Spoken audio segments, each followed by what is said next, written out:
एक गांव में नमक का व्यापारी रहता था। उसके पास एक गधा था।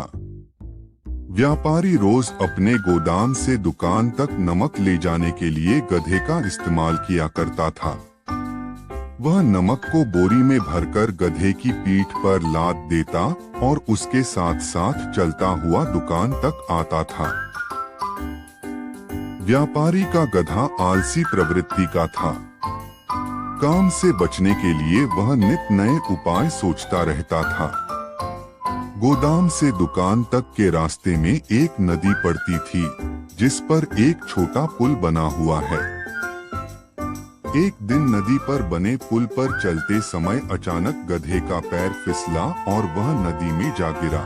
नदी के पानी से नमक की बोरी भीग गई। जब तक व्यापारी ने गधे को पानी से निकाला, तब तक बोरी में भरा बहुत सारा नमक घुल चुका था।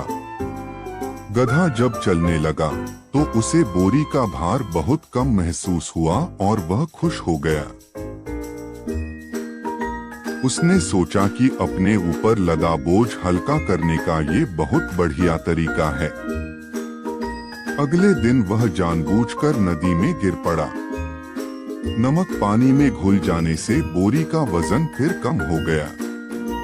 उसके बाद से वह हर रोज ऐसा ही करने लगा।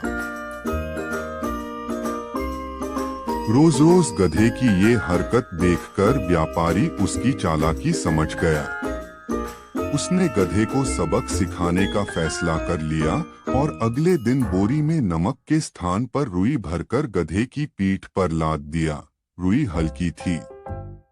इसके बाद भी आलसी गधे ने सोचा कि क्यों न रोज की तरह नदी के पानी में गिरकर इस वजन को और कम कर लिया जाए। इसलिए वह जानबूझकर नदी में गिर पड़ा।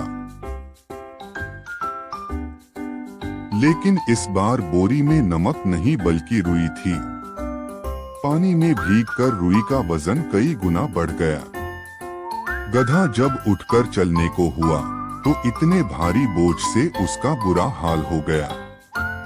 उस दिन के बाद से उसने कभी आलस न करने का निर्णय किया।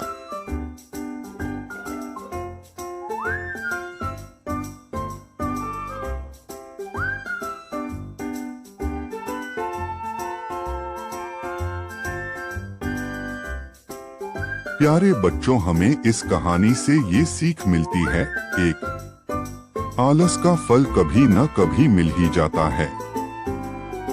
2, एक ही उपाय हर बार कारगर सिद्ध नहीं होता।